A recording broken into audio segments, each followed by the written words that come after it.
أعوذ بالله من الشيطان الرجيم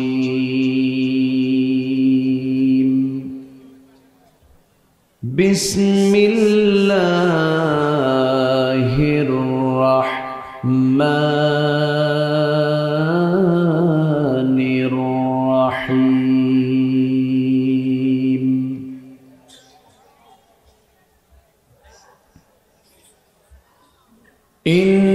إنما وليكم الله ورسوله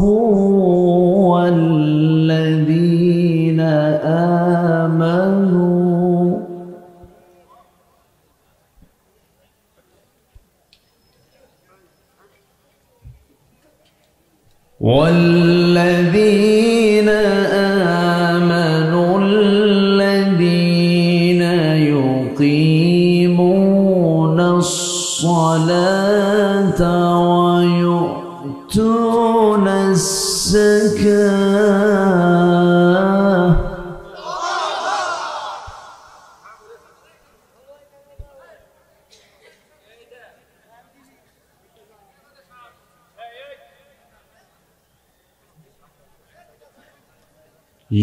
يقيمون الصلاة ويؤتون الزكاة وهم راكعون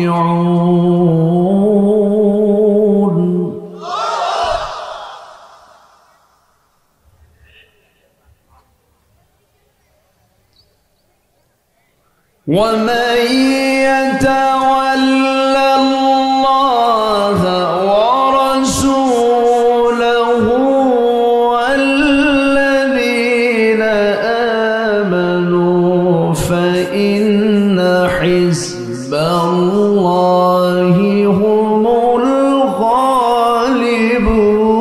الغالبون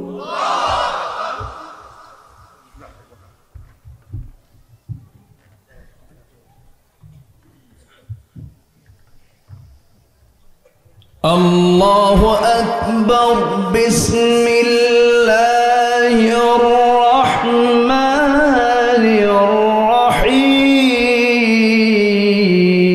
الرحيم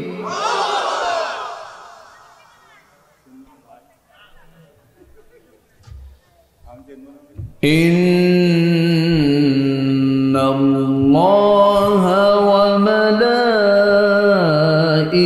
وملائكته يصلون على النبي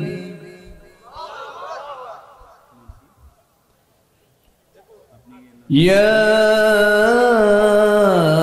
أيها الذين آمنوا صلوا عليه وسلموا تسليما اللهم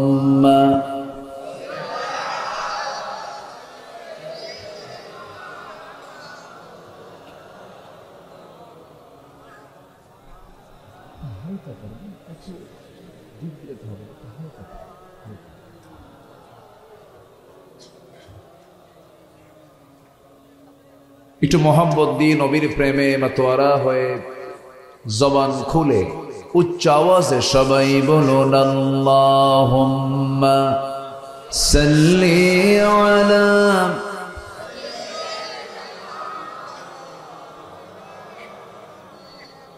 ওয়া আলা আলি সাইয়্যিদিনা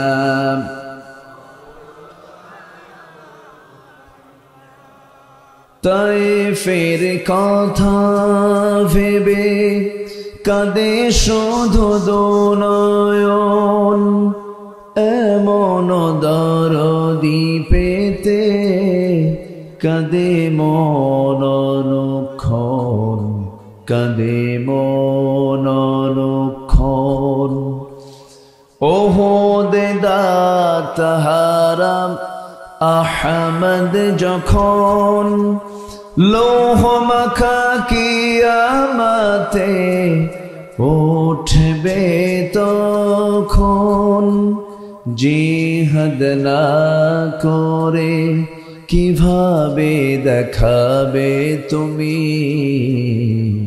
চাঁদ চেহারা রূপে ওয়াতুল। আল্লাহুম্মা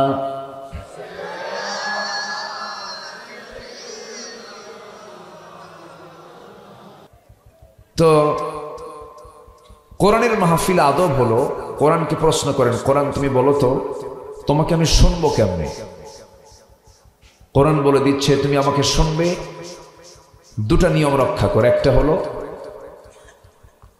ফাসতামিউ লাহু, মনোযোগ দিয়ে শুনবে, ওয়া আনসিতু, কোনো আওয়াজ করা যাবে না, চুপ থাকবে। এটা কি মোল্লার হুকুম না আল্লাহর হুকুম? এটা কি মোল্লা কইল না আল্লাহ কইছেন? আল্লাহ বলেছেন। আমি একটা আওয়াজ যেন আমার কানে না আসে, এটা একটু আমি করজোরে মিনতি জানাচ্ছি কোরআনের সম্মান রক্ষার্থে। সম্মানিত ভাইয়েরা, আসুন আমরা এখন মূল আলোচনার দিকে আস্তে আস্তে চলে যাচ্ছি। কোরআন নাজিল করেছেন কে? নাজিল করেছেন যে মহান ব্যক্তির উপরে, তিনি কে? একটু বলেন ভালো করে, তার নামটা বলেন তো একটু। মুহাম্মদুর রাসূলুল্লাহ। আচ্ছা, তাহলে নাজিল করলেন কে? আর নাজিল হলো কার উপরে? মুহাম্মদুর রাসূলুল্লাহ সাল্লাল্লাহু আলাইহি ওয়াসাল্লাম এর উপরে। নাজিল হয়েছে কোন মাসে? আসতেছে কোন মাস? আচ্ছা, এখন কোন মাস? ধন্যবাদ আপনাদেরকে যে খুব সুন্দর করে জবাব দিচ্ছেন। সম্মানিত ভাইয়েরা, আমরা রমজান মাসে আমরা বলে থাকি এটা হলো ইবাদতের একটা মৌসুম। যেরকম ফলের মৌসুম থাকে না, রমজান একটা কিসের মৌসুম? ইবাদতের মৌসুম। এই যে মৌসুম করে দিয়েছেন আল্লাহ তাআলা, এটার মূল কারণ কি জানেন? কি বলেন? মূল কারণটা কি? কোরআন। রমজানের দাম বাড়ছে কোরআনের কারণে। আমরা মক্কায় যাই, সেখানে কার ঘর আছে? আল্লাহর ঘর আছে। রিভার দরকার নেই বেশি। আমরা আল্লাহর ঘরে যাই, এই জন্য মক্কায় যাওয়ার প্রয়োজন হয়। মদিনায় যাই কেন? আমার নবীর সেখানে কি আছে? বলেন কি আছে? মাজার না কবর? বলেন মাজার না কবর? কবর। আমি নিজের চোখে দেখেছি, রাসূলের কবরের সামনে লেখা আছে মাকবারাতুন নবী সাল্লাল্লাহু আলাইহি ওয়াসাল্লাম। কিন্তু আমার দেশে বিশেষ লোক মারা গেলে কবর হয় না মাজার হয়? মাজার শরীফ। মাজার শরীফ। আমাদের দেশে শরীফ একটা রোগ আছে, সব জায়গায় শরীফ। এই শরীফ নিয়ে যে কত কি আছে। সম্মানিত ভাইয়েরা, তো মাজার শরীফ। আচ্ছা, কোন কবরকে দেখে আমরা যখন সালাম দেই, যে সালাম রাসূল শিখিয়েছেন, বলেন তো সেই সালামটা কি? ইয়া আহলাল মাজার, আবার ইয়া আহলাল কবর। তাহলে যেটা মাজার লেখা আছে কি দিবেন? ইয়া আহলাল মাজার। কি বলবেন বলেন?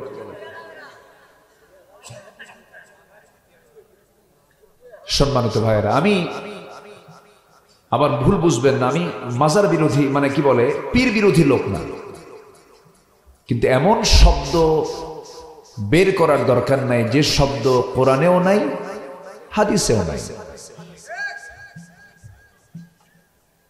এখানে কি আওয়াজ হয়? ওরে বাপরে বাপ, এ তো আরেক ওয়াজ শুরু হয়েছে, ওটা বন্ধ করেন। কি বল?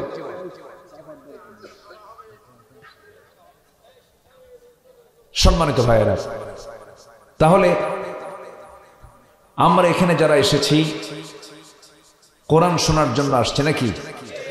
কোরআন এবং হাদিসের বাইরে কোনো কথা বলার দরকার নাই। তাহলে মদিনায় যাই রসুলের কবর থাকার কারণে, কবর যদি না থাকতো মদিনায় যাওয়ার তেমন কোনো গুরুত্ব আমাদের ছিল না। তাহলে মদিনার গুরুত্ব বাড়ল কেন? নবীর কবর থাকার কারণে। মক্কার দাম বাড়ল কেন? আল্লাহর ঘর কাবা থাকার কারণে। ওযুর দাম থাকলো কেন? নামাজের কারণে। ঠিক তেমনি রমজান মাসের দামটা বাড়লো কেন? কি নাজিলের কারণে? কি নাজিলের কারণে? কোরআন নাজিলের কারণে। তাহলে সেই কোরআনটা যদি বান্দা মেনে নেয় তার দামটা কমবে না বাড়বে? আল্লাহ রাব্বুল আলামিন এই কোরআন তো মরা মানুষের জন্য নাজিল করেন নাই, কিন্তু দুঃখজনক হলো সত্য, আমার দেশে কোরআন তেলাওয়াতটা বেশি হয় মরার আগে না মরার পরে?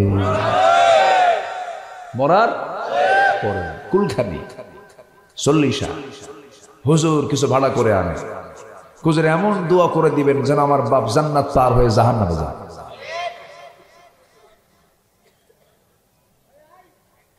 সম্মানিত ভাইয়েরা, কোরআন তো এই জন্য নাজিল হয়নি, কোরআন নাজিল হয়েছে ভাগ্য চমকাতে, সমাজকে পরিবর্তন করতে, অন্ধকার দূর করে আলো আনতে। সমাজ আজকে, আমাদের সমাজ কি আলো না অন্ধকারে? কইতে আলো আছে? বলেন, ভালো করে বলেন। আমি কি সে আলোর কথা কইছি? হ্যাঁ, কি সুন্দর কথা আপনারা বলছেন, আমাকে রিসিভ করছেন, আলহামদুলিল্লাহ। আল্লাহ রাব্বুল আলামিন কোরআনটা কেন নাযিল করলেন? কোরআনকে প্রশ্ন করুন, কোরআন বলে দিচ্ছে আলিফ লাম রা কিতাবুন আনজালনাহু ইলাইকা লিতুখরিজান নাসা মিনায-যুলুমাতি ইলান-নূর। জোরে বলি আল্লাহু আকবার। কোরআন আমি কেন নাযিল করেছি? হে রাসূল, আপনাকে জানিয়ে দিচ্ছি, কোরআন নাযিলের মূল উদ্দেশ্য হলো আপনি যেন এই সমস্ত দিশেহারা মানুষকে অজ্ঞতার, বর্বরতার, জাহেলিয়াতের অন্ধকার যুগে নিমজ্জিত জাতিকে যেন আপনি কোরআনের আলোতে আলোকিত করে যেন তাদেরকে জান্নাতের রাস্তায় তুলে দিতে পারেন। জোরে বলি সুবহানাল্লাহ। এই জন্য আমি কোরআন নাযিল করেছি। কোথায় যাও? বসো বসো।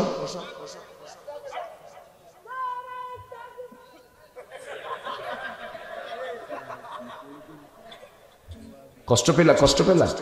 বসো। আমি তো খুব বেশি সময় নেব না, একটু বসেন। আচ্ছা, ক্লাসে স্যার ঢুকলে ক্লাসটা কায়েম হয় কখন? ছাত্র থাকলে, শিক্ষকও থাকলে। শিক্ষক আছে, ছাত্র নাই, ছাত্র আছে, শিক্ষক নাই, ক্লাস কায়েম হবে? আমরা কি আজকে মাহফিলকে সফল করতে আসছি না ব্যর্থ করতে আসছি? তো যে উঠে যায় সে কি সফল করার জন্য ওঠে? তাহলে শৃঙ্খলা ভঙ্গ করা যাবে না। শৃঙ্খলা ভঙ্গের মামলা নেই, মানুষ মামলা দেয় না। কিসের মামলা দেয়? শৃঙ্খলা ভঙ্গের অভিযোগে মামলা। তো এখানে ফেরেশতা আছে না নাই? তোর মাহফিলের শৃঙ্খলা আছে না? তোর ফেরেশতা আছে না? যদি শৃঙ্খলা ভঙ্গের মামলা দিয়ে দেয়, বসে। এ তো ইবাদতের জায়গা। এটা মন চাইলে বসলাম, মন চাইলে বসলাম না, তা না। এটা ইবাদতের জায়গা। শুরু করেছেন আহমদহু দিয়ে, শেষ হবে দোয়া দিয়ে। জোরে বলি ইনশাআল্লাহ। একটু আমাকে টাইম দেন, বসেন। আর যখন মঞ্চটা এমন, যখন কেউ হাঁটে মনে হয় ভূমিকম্প শুরু হয়েছে। আমি এরকম হই, কি বানাই। আচ্ছা, যাই হোক। হ্যাঁ, থাক। সম্মানিত ভাইয়েরা, আমি সূরাতুল মায়েদা থেকে 2টা আয়াতে কারিমা আমি তেলাওয়াত করেছি। আল্লাহ তাআলা আমাকে আপনাকে খুঁজে বের করতে বলছেন আমাদের প্রকৃত বন্ধু আসলে কে। বন্ধু, একটা ইমানদারের জীবনে বন্ধু কারা কারা হতে পারে? আল্লাহ যে পরামর্শ দিয়েছেন এর চাইতে উত্তম পরামর্শ আর কারো থাকতে পারে? আসতে বলবেন, থাকতে পারে? উত্তম পরামর্শদাতা তিনি কে? উত্তম অভিভাবক তিনি কে? আমাকে সবচেয়ে বেশি আদর করেন কে? আমাকে সবচেয়ে বেশি মহব্বত করেন কে? আমাকে সবচেয়ে বেশি কাছে টানেন কে? আমাকে সবচেয়ে বেশি মোহব্বত করে জান্নাত দেওয়ার জন্য চেষ্টায় থাকেন কে? আল্লাহ। আমি যাই 1 পা, আল্লাহ আসেন 10 পা। আমি হেঁটে হেঁটে যাই, আল্লাহ আমার দিকে দৌড়ে দৌড়ে আসে। এটা কিন্তু আমার কথা না, বলেছেন মুহাম্মদ সাল্লাল্লাহু আলাইহি ওয়াসাল্লাম। তাহলে আমার বন্ধুগণ, আল্লাহ তাআলার পরামর্শটা আমরা একটু শুনে নেই। মহান রব্বুল আলামিন বলছেন, বান্দা আমি তোর জন্য বন্ধু কারা কারা নির্বাচন করে দিচ্ছি। এই বন্ধুগুলোর বাইরে তুই যে বন্ধুত্ব তৈরি করবি, এই বন্ধুত্ব তোর টিকবে না, জান্নাতের সহায়ক হবে না। সেই বন্ধু কারা কারা? আল্লাহ রাব্বুল আলামিন বলছেন, তোমাদের বন্ধু হবে মোটেই পৃথিবীতে 3 জন। 3 জনের বাইরে কোনো বন্ধু তৈরি হতে পারে না।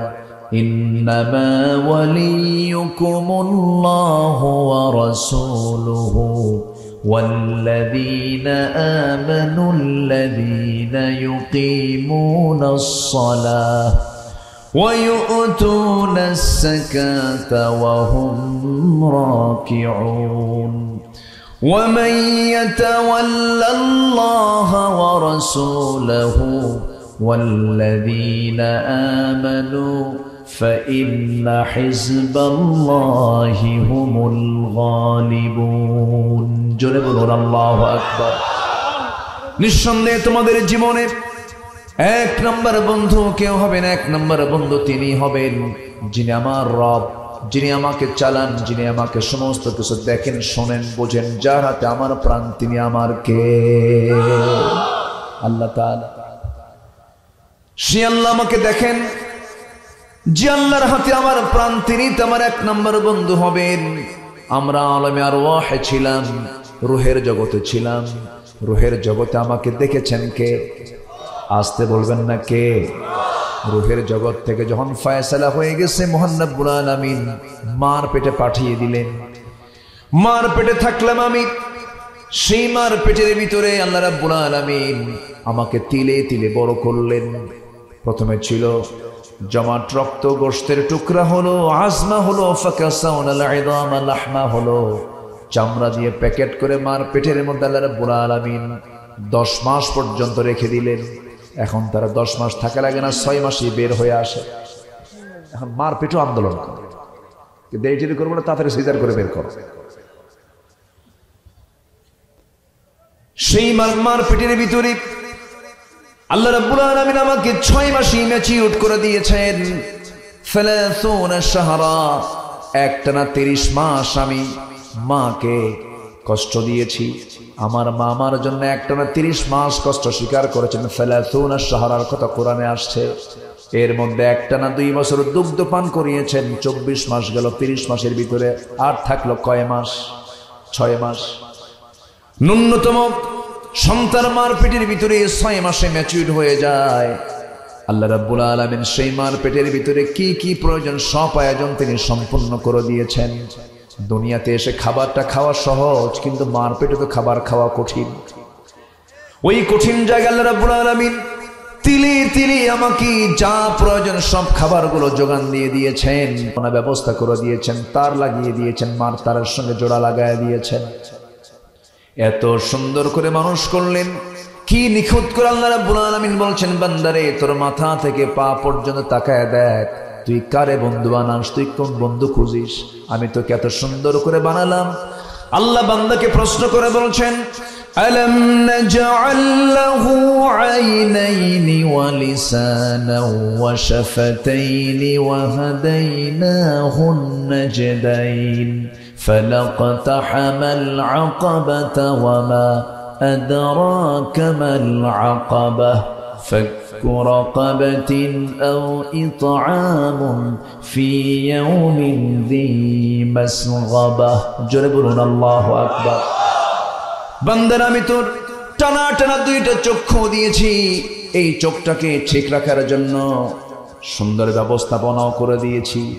এই ঝুলায় মলিন জমিনে চলাফেরা করতে যাবি, তোর চোখের মধ্যে ধুলা ঢুকবে, আমি আল্লাহ পানির ব্যবস্থা করে দিয়েছি।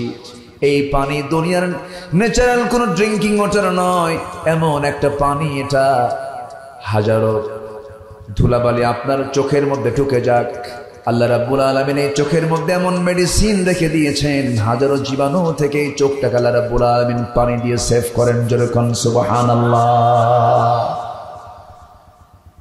এই চোখের পিছনে লক্ষ লক্ষ তার রেখে দিয়েছেন। আমি তো মনে করি এক কথাই বলবো, আমি এক রাত যেহেতু পেয়েছি, কোনো দেখি লম্বা করে কথা বলার কোনো সুযোগ নাই। আমার কাছে মাঝে মাঝে মনে হয় এই চোখ, কান, নাক, এই নাক, এই চোখ আর কানটা মনে হয় আমার কাছে পদ্মা, মেঘনা, যমুনা যত বড় তার চাইতে বেশি বড়। যেরকম সুবহানাল্লাহ। কে দিয়েছেন? অবদানটা কার? আল্লাহর অবদান। যে আল্লাহ তাআলা আমার সব ব্যবস্থা করে দিলেন, যে আল্লাহর হাতে আমার প্রাণ, তিনি আমার বন্ধু হবেন না তো কি বন্ধু হবেন?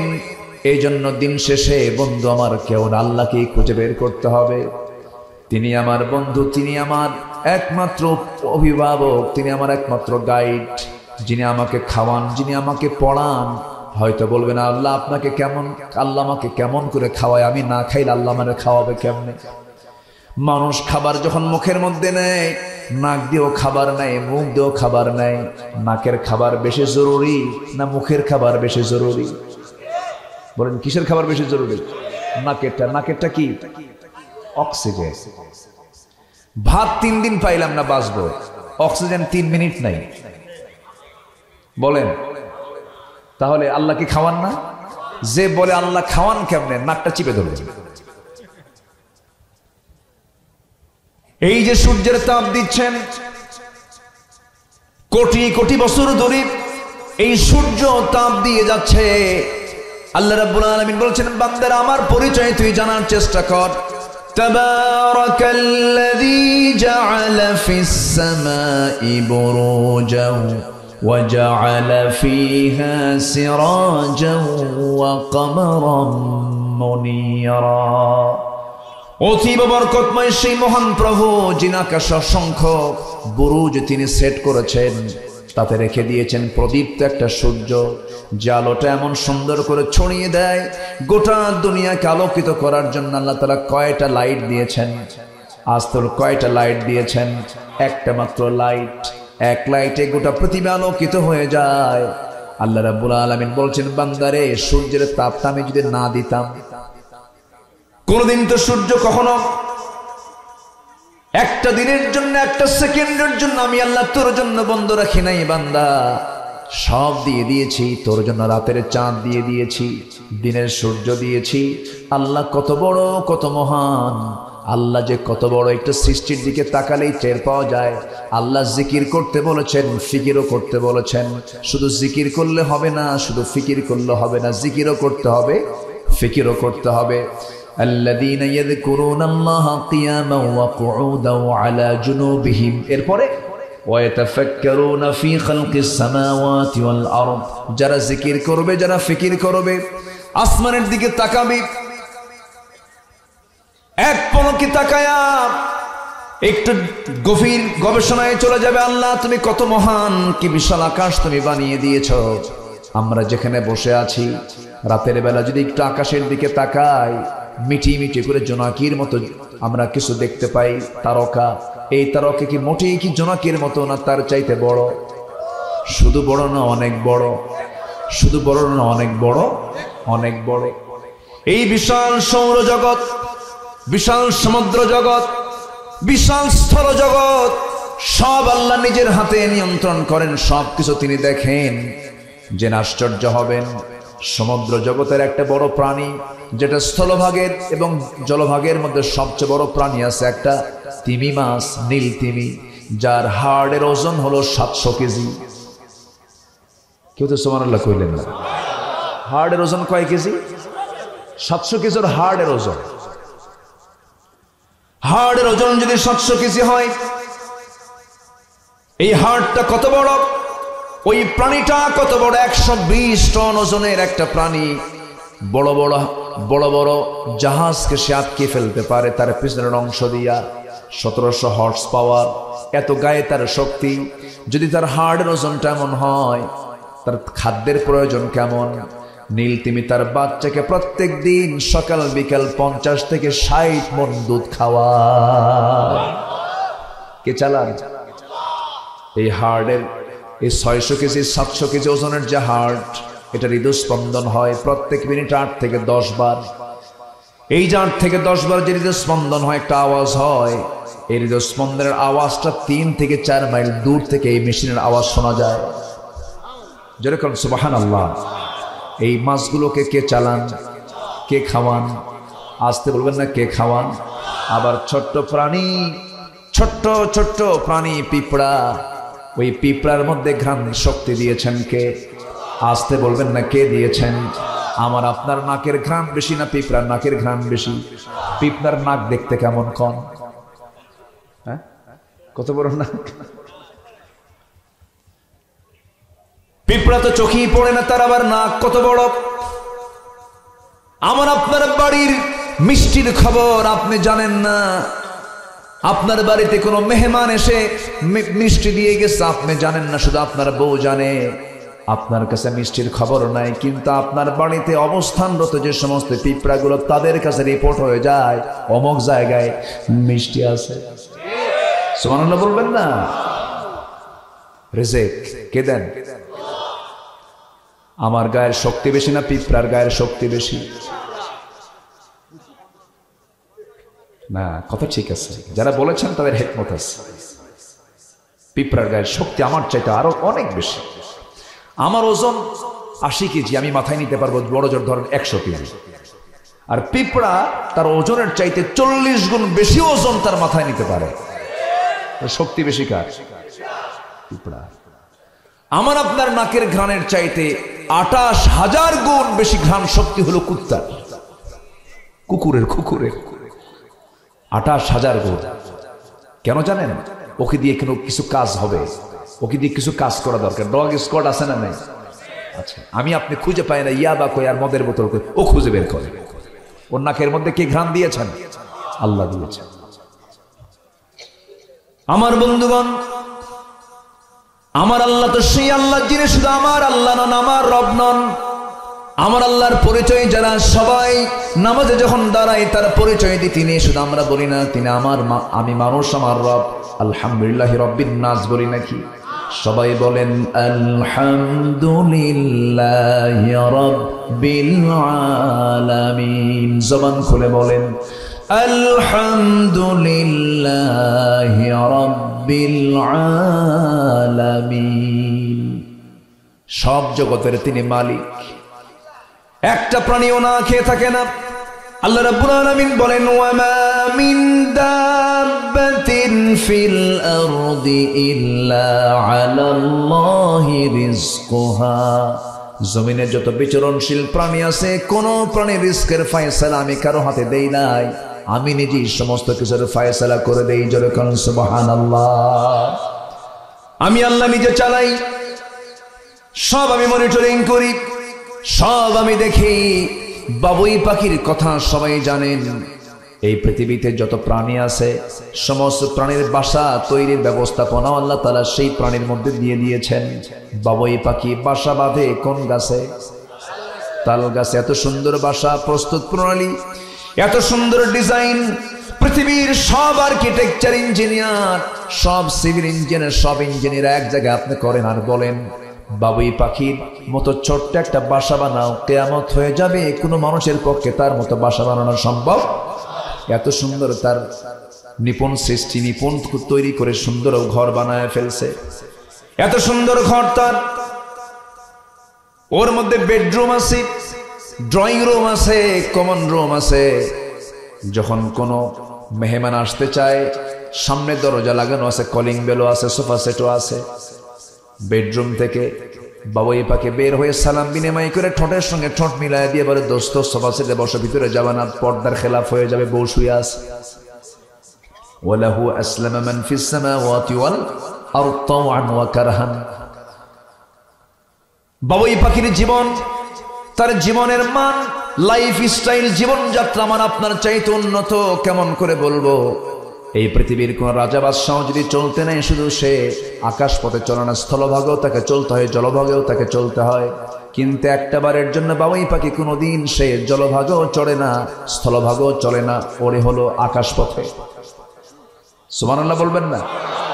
প্রাণী ছোট হোক কিন্তু লাইফ স্টাইলটা আমার আপনার চেয়ে উন্নত, এবং তার ওই বিমানে চড়ার জন্য যশোর এয়ারপোর্ট যাওয়া লাগে না, ওর বাড়ির সামনে একদম ল্যান্ডিং। বের হবে, খাবারের প্রয়োজন। তার মাথার ওজন কয় কেজি? মাথার ওজন আছে সামান্য। ওর মধ্যে আবার ব্রেন আছে, মোটর দানার মতো ব্রেন। ওর মধ্যে আবার বিমান সিস্টেম করা আছে। জাস্ট যখন সে বাইরে বের হবে, পাখাটা আস্তে করে ছেড়ে দিল। যারা বিমানে চড়ছেন দেখেন না, আস্তে করে পাখাটা ছেড়ে দিল, চট করে ব্রেনের একটা সাইড আল্লাহ তাআলা এই মেশিনটা সেট করে দিয়েছেন। জাস্ট একটা ওয়ান করলো, কোথায় রিজিক খুঁজে খুঁজে বেড়াচ্ছে। সুবহানাল্লাহ বলবেন না? জোরে কোন সুবহানাল্লাহ। তিনি হচ্ছেন আমার আল্লাহ তাআলা। সে আল্লাহ বলছেন, বান্দা আমাকে ফাঁকি দিস, আমাকে বলিস না। আজান হবে, মসজিদে আয়, আমার নামটা নে, আমার জিকির কর, আমার ফিকির কর, মুখটাকে সংযত কর, ইমানের গুণগুলো হাসিল কর। যার মধ্যে 7টা গুণ থাকবে সে সোজা জান্নাত চলে যাবে। কয়টা গুণ বলেন? 7টা গুণ। এটা কি আল্লাহ আমি কি নিচে বলছেন? আল্লাহ বলে দিয়েছেন। আল্লাহ বলে দিয়েছেন। শুনবেন? আগ্রহ আছে তো? বলি আলহামদুলিল্লাহ। খুব সুন্দর মানুষ আপনারা। মাদ্রাসার উদ্যোগে মাহফিল তো কালেকশন হয়,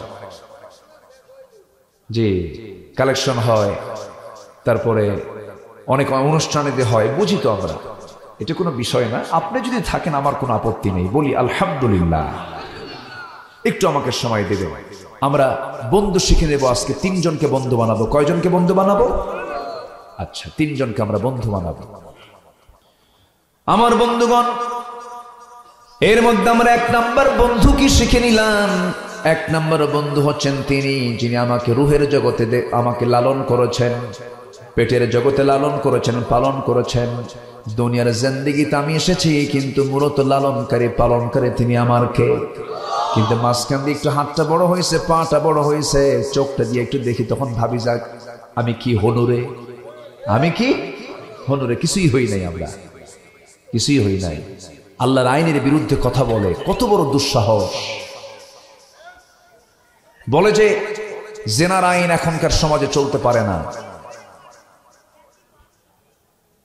জেনার আইন নাকি পাশবিক আইন, এই সমস্ত আইন টাইন এখন চলবে না। এই জাতীয় কথাগুলো বলে আমার দেশের কিছু বুদ্ধিজীবী নামের নাস্তিকরা আছে না নাই? আচ্ছা, জাতিকে মূর্খ বানানোর জন্য বিশাল পরিকল্পনা মাথায় নিয়েছে। এমন পরিকল্পনা, এত বিকৃত রুচি মানুষের মধ্যে ঢুকানোর চেষ্টা করা হচ্ছে। নারী নারীতে আকৃষ্ট হয়, পুরুষ পুরুষ আকৃষ্ট হয়। একটা পুরুষ সে তার মন চাইলে যে আমি মহিলা হয়ে যাব, হাবিব হাবিবা হবে, করিম করিমা হবে, আর বই লেখছে শরীফ শরীফা। আচ্ছা, শরীফা যদি হয় তাহলে ওর বাপের সম্পত্তি কিভাবে নেবে? শরীফ হয়ে নেবে না শরীফা হয়ে নেবে? তো শরীফা কি? আমরা তো শরীফাও না। যে ট্রান্সজেন্ডার, ও পুরুষও না, ও মহিলাও না, ও সন্তান জন্মদান দানে অক্ষম। তাহলে এমন ব্যক্তির জন্য সম্পদের ওয়ারিস সে যদি হয়, সে কি হবে? সে কি নেবে, কি করবে বলেন? তারা যে এই জাতীয় কথাগুলো বলতেছে, এই জাতীয় মানে বিষয়গুলো যে ঢুকানোর চেষ্টা করছে, এগুলো নিঃসন্দেহে শয়তান ওদেরকে পাঠশালায় শিখাচ্ছে, ঠিক কিনা? শয়তানের পাঠশালা এগুলো। ক্লাস 10-এর সামাজিক বিজ্ঞান বইয়ে ফিলিস্তিনের মানচিত্র না দেখায়া দেখানো হয়েছে হলো ইসরায়েলের মানচিত্র। জোরে বলেন নাউজুবিল্লাহ। আমার ইসরায়েল বন্ধু না ফিলিস্তিন বন্ধু? বলেন কে বন্ধু আমার? ফিলিস্তিন হচ্ছে আমার বন্ধু। ইসরায়েল বৈধ না অবৈধ? অবৈধ মানচিত্র আমার দেশের শিক্ষা সিলেবাসে কেন? কেন? এখান থেকে প্রমাণ হয় আমার দেশে কিছু ইহুদি খ্রিস্টানদের 5টা গোলাম আছে। ওই সমস্ত বাতিল নাস্তিকদের মোকাবেলা করার দরকার আছে না নাই? রাজি আছেন কারা কারা? হাত উঁচু করে দেখান মুসলমান।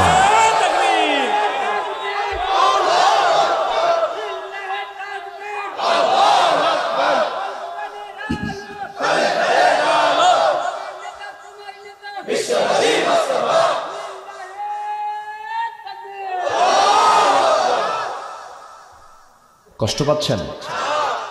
আলোচনা চালাই, জোরে বলি ইনশাআল্লাহ। আমার দেশ সম্ভাবনাময় একটা বিশাল দেশ, বিশাল সম্ভাবনার দ্বার উন্মুক্ত হয়ে যেত, কিন্তু আমার দেশকে ধ্বংস করার জন্য উঠে পড়ে লেগেছে কিছু বদমাইশরা। ঠিক কিনা বলেন?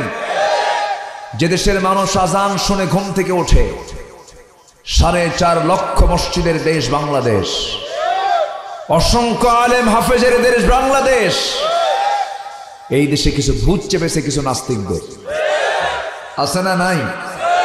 আচ্ছা, সমকামিতা, হোমোসেক্স, যে নোংরা মানসিকতা, বিকৃত রুচি, এটা 6,000 বছর আগে, 5 থেকে 6,000 বছর আগে ওই জর্দান, প্রেজেন্ট অলরেড জর্দান এর ডেড সি এলাকা, মৃত সাগর, সেখানে কওমে লূতের বসবাস ছিল। ওরা এই সমকামিতাকে প্রমোট করেছে, এই সমকামিতাকে তারা বেছে নিয়েছিল। আল্লাহ তাদেরকে গজব দিয়া মাটিতে গেড়ে দিয়ে শেষ করে দিয়েছে। এই সমকামিতা বিশ্বের অনেক দেশে রাষ্ট্রীয়ভাবে আইন আকারে তারা পাশ করেছে। ইভেন ভারতেও তারা চেষ্টা চালাচ্ছে। আমার দেশেও কিছু সমকামিতার ধ্বজাধরীরা তারা এগুলোকে প্রমোট করার চেষ্টা করছে, আছে না নাই? আছে।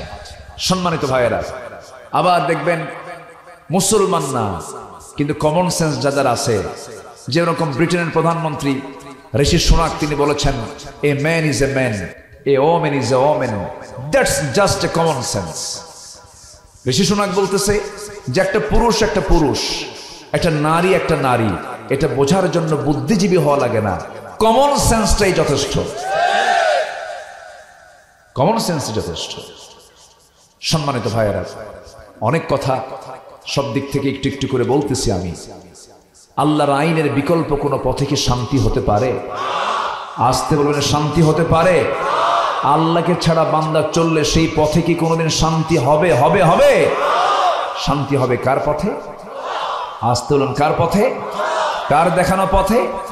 আল্লাহর দেখানো পথে। দেখলাম তো আমরা 53 বছর 54 বছর স্বাধীন হলো দেশ, দেশকে এগিয়ে দিয়েছে কৃষকরা, দেশকে এগিয়ে দিয়েছে শ্রমিকরা, দেশকে এগিয়ে দিয়েছে প্রবাসীরা, সবাই অশিক্ষিত, অথচ দেশকে তারা আগায় দিলেন। কৃষক, শ্রমিক, প্রবাসী সবাই দেশকে আগায় দিল। দেশকে পিছায় দিচ্ছে কারা? শিক্ষিত নামের কলম চোরেরা, যারা আল্লাহর আইনকে মানে না, রাসূলের আদর্শকে মানে না, ওই সমস্ত শিক্ষিত কলম চোরেরাই দেশের টাকা পাচার করছে বাইরে। সব দেখা শেষ, আগামীর দেশ আমরা দেখতে চাই কোরআনের দেশ, ঠিক আছে না? জোরে বলি ইনশাআল্লাহ। কিন্তু বন্ধু বানাতে হবে কাকে? আল্লাহ। এক জায়গায় না সব জায়গায়? সব সময় কার নাম? খেতে কার নাম? বসতে কার নাম? উঠতে কার নাম? শয়নে, স্বপনে, চিন্তায়, মননে, মদ খেতে। মদ আছে না নাই আমার দেশে? মদের দোকান, চুয়াডাঙ্গায় কোম্পানি, দর্শনায় মদের ফ্যাক্টরি, আলহামদুলিল্লাহ। হ্যাঁ, নাউজুবিল্লাহ কইছে। আপনাদের ভাষাগুলো খুব মজার পাই আমি, আপনাদের ভাষাগুলো খুব সুন্দর, আলহামদুলিল্লাহ। এত সুন্দর ভাষা কিন্তু পৃথিবীর কোথাও পাবেন না। যেখান থেকে বাংলা উৎপত্তি হয়েছে, নদিয়া, নদিয়াও এত সুন্দর ভাষা হয় না। যে ভাষা ঝিনাইদহ, যশোর, মেহেরপুর, চুয়াডাঙ্গা, এই ভাষাগুলো খুবই মিষ্টি ভাষা। বলি আলহামদুলিল্লাহ। ভয় পাই আপনাদের সামনে কথা বলতে, কারণ আমার ভাষার চাইতে আপনাদের ভাষা সুন্দর, খুব মিষ্টি ভাষায় কথা বলেন আপনারা। যে আমি চেষ্টা করি, কিন্তু আপনার মতো পারবো না আমি, কারণ আপনার মা থেকেই ভালো ভাষা নিয়ে আসছেন, আলহামদুলিল্লাহ। বলুন তো, আপনাদের কথার মধ্যে কি মানে কোন হরফের কোন পরিবর্তন আছে? আপনি নোয়াখালী যান, একটা হরফই পাবেন না, প নাই। ওরা পানি বলতে পারে না, পানি হানি হয়। রংপুরে র শব্দই নাই, বাড়ি কোথায়? অঙ্কুর। রাজশাহীতে স পাবেনই না। ওরা সবসময় স বলে, সালাম দিতে পারে না, আসসালামু আলাইকুম হয় না। সিরাজগঞ্জ যমুনার তীরের মানুষ দুটো স বলতে পারে না, ওরা বলে হিরাজগঞ্জ, সিরাজগঞ্জটা বলতে পারে না, নিজের জেলার নামটাও হয় না। তাহলে রংপুরে র নাই, সিরাজগঞ্জে দুটো স নাই, নোয়াখালী প নাই, ভাষায় আউট। সিলেট তো আচ্ছা আলাদা, ওটা তো ভাষাই আলাদা, সিলেটি ভাষা, সিলেটি মাত কিতা আমাত মাতলা রে বা, এই কঠিন ভাষা। এরপরে চিটাগাং তারও আরো জটিল, বজ্র বন যাইতে হইবে। তো এই যে ভাষা বিভিন্ন জায়গায় বিভিন্ন রকম, কিন্তু এই এলাকার ভাষার মধ্যে একটা আলাদা মজা আছে। সহি বাংলায় আপনারা কথা বলেন, বলি আলহামদুলিল্লাহ, এটা আল্লাহর শুকরিয়া, এটা আল্লাহর কি শুকরিয়া। সম্মানিত ভাইয়েরা, তাহলে আল্লাহকে যদি বন্ধু বানাই, সেই বন্ধু বানাতে গেলে আল্লাহর নিষিদ্ধ কাজ, আল্লাহ যেটা নিষিদ্ধ করেছেন সেই পথে কি পা দেওয়া যাবে? আল্লাহ মদকে কি করেছেন? মদ মানে হারাম, মানে কি নিষিদ্ধ, মদ হারাম মানে কি নিষিদ্ধ। তাহলে মদ আল্লাহ তাআলা হারাম করেছেন, অবশ্যই বান্দার অকল্যাণে না কল্যাণে? কল্যাণে। সেই মদের বোতল আছে না নাই? আচ্ছা, এগুলো কি ওয়াশ করে বন্ধ হবে মনে করেন? ওয়াশ দিয়ে কোনোদিন বন্ধ হবে? হবে না। ওই দেখেন চাচা কি করে, চাচা একদম জায়গা মতো চলে গেছে। আপনার লাঠি দিয়েও তো হবে না, আপনার যে লাঠি এটা তো হবে না। আপনি বাড়ি যাবেন এখন, তো বাড়ি যেতে নিয়ে মেঠো পথে, রাস্তার মেঠো পথ, সেই মেঠো পথে আপনি হঠাৎ করে আপনার কানে একটা আওয়াজ আসলো, সাপ যখন ফনা পাকে কি আওয়াজ দেয়? ওরে বাপরে বাপ, এতে যদি সাপড়িয়ার ভাব সাপ দেখতেছে আপনাদের। তো এই আওয়াজটা যখন আপনার কানে আসবে তখন আপনি কি খুঁজবেন? লাঠি আছে বাপু, সমস্যা নেই, কিন্তু অন্ধকার যে। যদি লেজে বাড়ি লাগে, যদি বাড়িটা যদি লেজে লাগে তাহলে কি করবেন? তাহলে মারতে গিয়ে বিপদ কি আরো কম হবে না বেশি হবে? বেশি হবে। তাহলে লাঠি দিয়েও শুধু কাম হবে না, লাগবে কি? লাইট, আলো। আবার আলো আছে কিন্তু লাঠি নাই, তাও কাজ হবে না। তাহলে আলো লাগবে, লাঠিও লাগবে, তাহলে সাপ মারা সম্ভব। তেমনই সমাজের ভিতরে সাপরূপী কিছু পাপ আছে, মদ আছে, জেনা আছে, চুরি আছে, ডাকাতি আছে, সন্ত্রাসী আছে, খুন আছে, ধর্ষণ আছে। এই সমস্ত পাপাচার গুলো হাজার বছর ধরে আপনি এরকম করে ওয়াজ করে যান, এগুলোকে আপনাকে এইগুলো আপনি কখনো বন্ধ করতে পারবেন না। এটা বন্ধ করার জন্য একটা আলো দরকার, আবার এটা বন্ধ করার জন্য একটা লাঠি দরকার। সে আলোটার নাম হলো কোরআনে কারীম, এটা হচ্ছে আলো। আর যে লাঠি দরকার সেই লাঠি হলো কোরআন দিয়ে গড়ে তোলা সেই রাষ্ট্র, ঠিক কিনা? তাহলে সব ঠান্ডা, সব কি? আমরা এই সমস্ত কথাগুলো যখন বলি তখন বলে হুজুর ওয়াজ করবেন আকাশ নিয়া, ওয়াজ করবেন কবর নিয়া, দুনিয়া আমরা দেখবো, মানে ওরা মদ খাবে আর আমরা দোয়া করে দেব, আল্লাহ তুমি মদে বরকত দাও। এরকম হুজুরও কিন্তু আমার দেশে আছে। আমার বন্ধুগণ, কোরআন তেলাওয়াত করতে রক্ত ঝরাতে হয় না, কোরআন তেলাওয়াত করতে গেলে বরঞ্চ পুরস্কার পাওয়া যায়, ওয়ার্ল্ডে ফার্স্ট হয়, পুরস্কার নিয়ে আসে। কোরআন তেলাওয়াতে কোনো বাধা নাই। কোরআন তেলাওয়াত ইমানদারও তেলাওয়াত করতে পারে, মুনাফিকও তেলাওয়াত করতে পারে। কোরআন তেলাওয়াতে রক্ত ঝরাতে হয় না, কিন্তু সেই কোরআনের আইনকে আপনি যখন সমাজে চালু করতে যাবেন, কোরআন প্রতিষ্ঠার সংগ্রাম যখন করতে যাবেন, রক্ত ঝরানোর প্রয়োজন আছে না নাই? আসতে বলবেন না, আছে না নাই? শুধু তেলাওয়াতেই আপনি আপনার জীবনটা পার করবেন, এটা আপনার ইমানের পরিচয় বহন করে না। সারা জীবন শুধু তেলাওয়াত করবেন, এটা আপনার শুধু ডিউটি নয়। কোরআন তেলাওয়াতও করব, সমাজে চালু করারও চেষ্টা করব। মদ কেন হারাম? মদের রেজাল্ট হলো মদ পান করলে পরে সে মাতাল হয়ে যায়, সেন্সলেস হয়ে যায়, আমার বন্ধুগণ, একটা হাদিসে রাসূল বলেছেন, আল খামরু উম্মুল খাবাইস, মদ হলো সমস্ত পাপের মা। মদ হলো সমস্ত পাপের মা। চুম্বক, কোথাও চুম্বক রাখা আছে, তার চতুর্পাশে যত লোহা, সব লোহা চুম্বক কি করে? টেনে নেয়। তেমনি মদ হলো এমন একটা পাপের নাম, সমস্ত পাপকে মদ টেনে আনে। কেমন করে টেনে আনে? কোন এক আল্লাহওয়ালা বুজুর্গ মানুষের বসবাস একটা নগরে ছিল। সেই নগরে একজন জঘন্য নারী, একজন পতিতা নারীর বসবাস ছিল। সেই পতিতা নারী মনে মনে চিন্তা করলো, জীবনে হাজারো পুরুষের জীবন যৌবন নষ্ট করেছি, আমি এই আল্লাহর ওলিকে টার্গেট করলাম। আল্লাহর ওলিকে টার্গেট করে তাকে কোনো ক্রমেই ফুসলায়া তাকে ঘরের মধ্যে টেনে তুলেছে। পতিতা নারী বলতেছি, তুমি আমাকে চিনছো কিনা জানি না, আমি হলাম এই শহরের, এই নগরের একজন জঘন্য পতিতা নারী। আমি জানি তুমি আল্লাহওয়ালা মানুষ। আমি তোমাকে ঘরের মধ্যে টেনে তুলেছি, কৌশল করে তুলেছি। আমি যদি এখন এই মুহূর্তে একটা আওয়াজ দেই, একটা চিল্লান মারি, তোমার মান সম্মান সব শেষ হয়ে যাবে। তুমি তো জানো, বুঝতেছো, আমি তোমাকে এই বিপদ থেকে বাঁচাতে পারি। 3টা কাজ আমি তোমার জন্য খুলে দিলাম, যে কোনো একটা তুমি বেছে নিবা। নাম্বার 1 হলো এই যে মদের বোতল থেকে তোমাকে মদ্যপান করতে হবে। নাম্বার 2, আমার সঙ্গে জেনা করতে হবে, এটাও যদি রাজি না হও। নাম্বার 3 হলো তোমাকে এই শিশুকে হত্যা করতে হবে।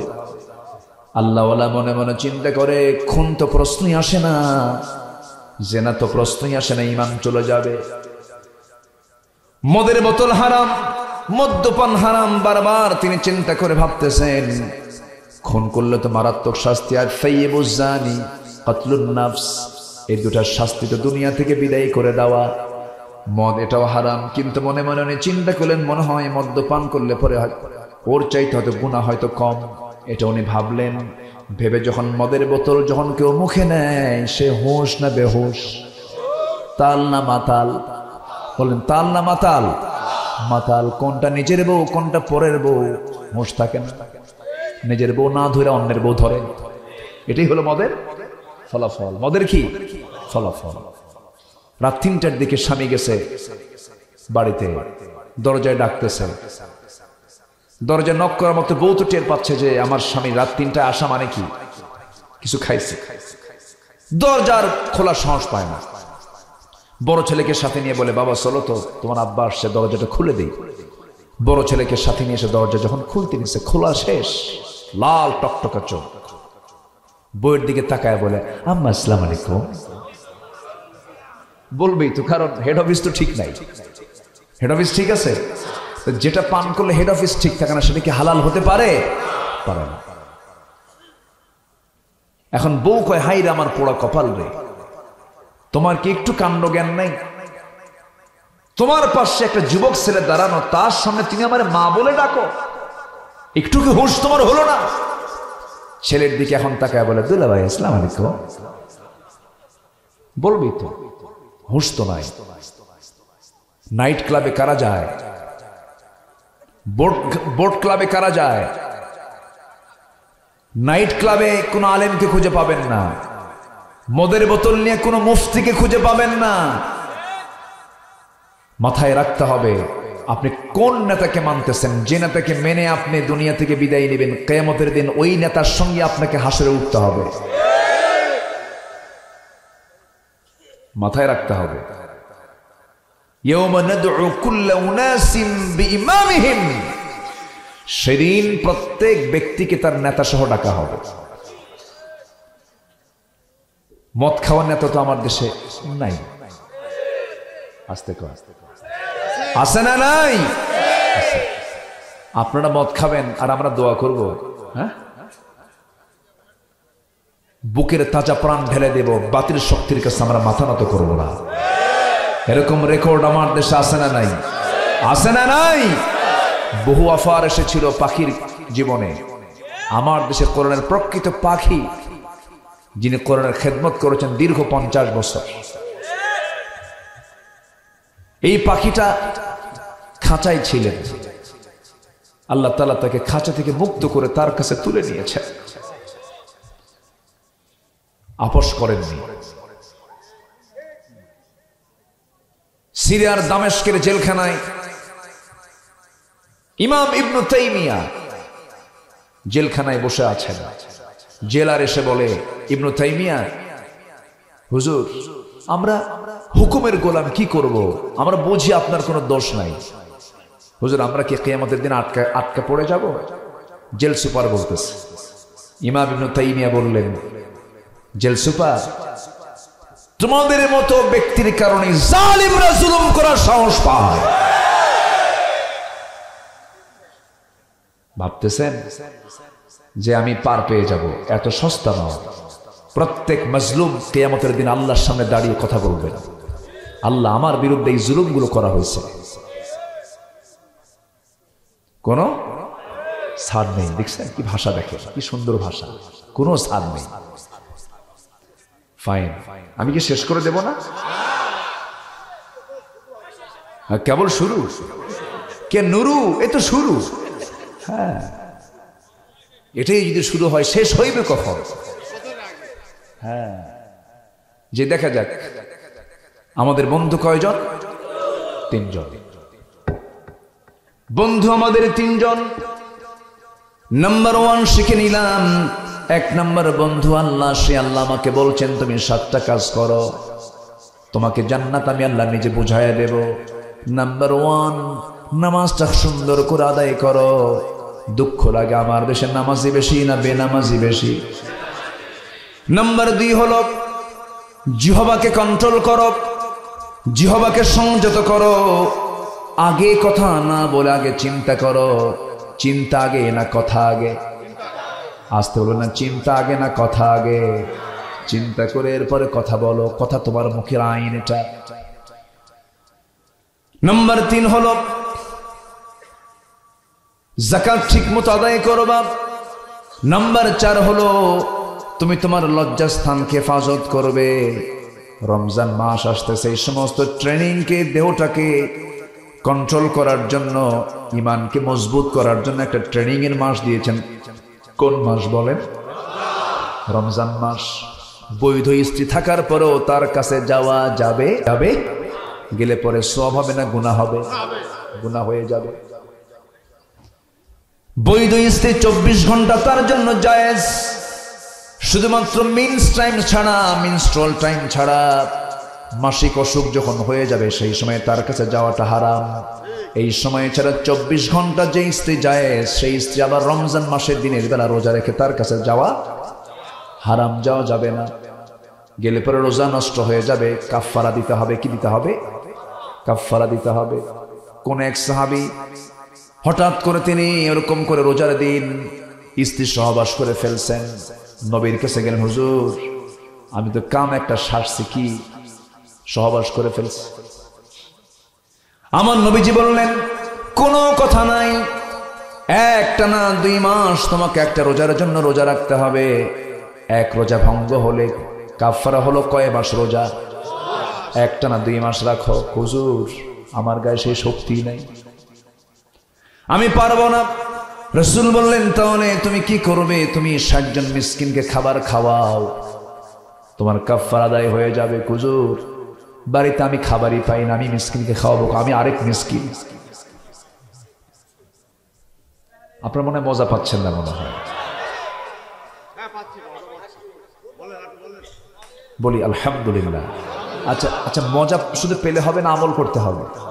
আমরা আমল করব, আমলের নিয়তে মজা নেব। জোরে বলি ইনশাআল্লাহ। আমার বন্ধুগণ, এই কথা বলার পর রাসূল বললেন, রোজাও রাখবা না, মিসকিনকে খাবারও দিবা না, তাহলে তুমি কি করবা বলো? সাহাবী চুপ মেরে বসে আছে। হুজুর, রোজা রাখার মতো ফিটনেস বডি আমার নাই, আবার কাফফারা দেব, মিসকিনকে খাওয়াবে, এমন সম্পদ আমার কাছে নাই, এখন কেমন করে আমি কি করি? রাসূল চুপ মেরে শুনলেন। এমন সময় একজন ব্যক্তি এসে নবীর কাছে 1 কার্টন খেজুর দিয়ে গিয়ে বলেন, হুজুর, এটা হাদিয়া স্বরূপ দিয়ে গেলাম আপনাকে। আমার নবী সেই সাহাবীকে ডাক দিয়ে বলেন, সাহাবী শোনো, এই যে খেজুর দিয়ে গেছে আমাকে একজন হাদিয়া স্বরূপ, আমি তোমাকে হাদিয়া স্বরূপ দিলাম, যাও তুমি এটা সাদগা করে দাও। হুজুর, আমি যাকে দেব, যাদেরকে দেব তারা যত বড় অভাবী, তার চেয়ে বেশি অভাবী আমি নিজে। রাসূল শেষ পর্যন্ত মুস্কি একখান হাসি দিয়ে বলেন, যা তুই খা, তোর পরিবার নিয়ে খা, যা। জোরে বলেন সুবহানাল্লাহ। আমার নবীজি কি কঠিন না সহজ? সহজ।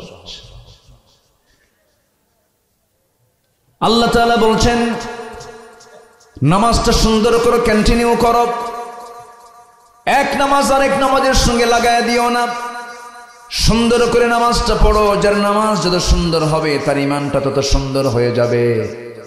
এই জন্য নামাজটা আমরা সুন্দর করে ফেলবো, জোরে বলি ইনশাআল্লাহ। নাম্বার 2 হলো জিহ্বাকে সংযত রাখবো। দেখবেন বউকে এত গালি দেয়, অসভ্য কিছু স্বামী আছে না নাই বলেন? সন্তানদের সামনে যে স্বামী তার বউকে গালি দেয়, ওই সন্তান বড় হলে ওই বাপকে গালি দেয়, আছে না কিছু? শুধু বলে সন্তানের বাপেরা মাঝে মাঝে এসে বলে, হুজুর সন্তানটা আমার সঙ্গে খারাপ আচরণ করে। অবশ্যই আপনার সন্তান যে আপনার সঙ্গে খারাপ আচরণ করছে এর কারণও কিছু থাকে। এই জন্য আপনি বাবা, স্ত্রীকে আপনি যদি সম্মান দিতে পারেন, সন্তান আপনাকে সম্মান দেবে। স্ত্রী যদি তার স্বামীকে স্বামীকে সম্মান দিতে পারেন, সন্তানরা ওই মাকে সম্মান দেবে। এগুলো সব দেখে, এগুলো সবসময় অবলোকন করে সন্তানরা। যে সংসারের স্বামী স্ত্রীর দ্বন্দ্ব বেশি, সেই সংসারের সন্তানগুলো মানুষ হতে পারে না। সালাম দিয়ে ঢুকবেন, সংযত কথা বলবেন।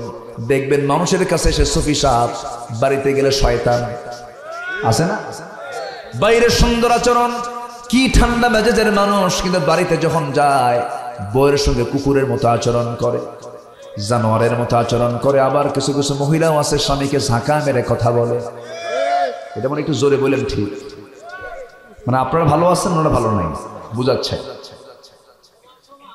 সমান সমান মানে উনি ভয় পাইছে একটু, হুজুর বাড়িতে যেতে হবে, সমান সমান করে দিন।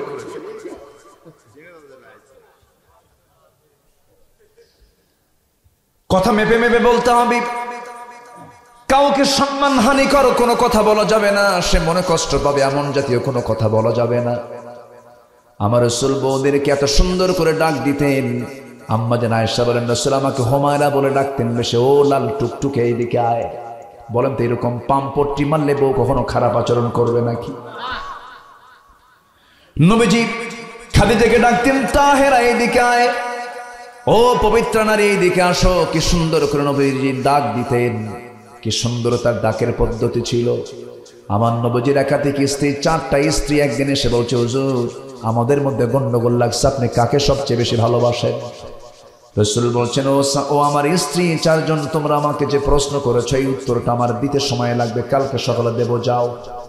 পাঠায় দিলেন, কারণ ভাবলেন কার নাম নিয়ে কোন গন্ডগোল লাগবে, পাঠায় দিলেন। রাতের বেলা করলেন কি, 2টা করে খেজুর প্যাকেট করে প্রথমে আম্মা জান আয়েশার ঘরে গিয়ে বলছেন, আয়েশা আমি তোমাকে 2টা খেজুর দিয়ে গেলাম, আমি তোমাকে খুব ভালোবাসি, কিন্তু এই ভালোবাসার কথা কিন্তু কাউকে বলা যাবে না, একমাত্র তোমাকেই বলে গেলাম। কিন্তু 2য় ঘরে গিয়ে তাই বললেন, 3য় ঘরে গিয়ে তাই করলেন, 2টা করে খেজুর দিয়ে আসলেন, 8টা খেজুর দিয়ে আসলেন 4 বউকে।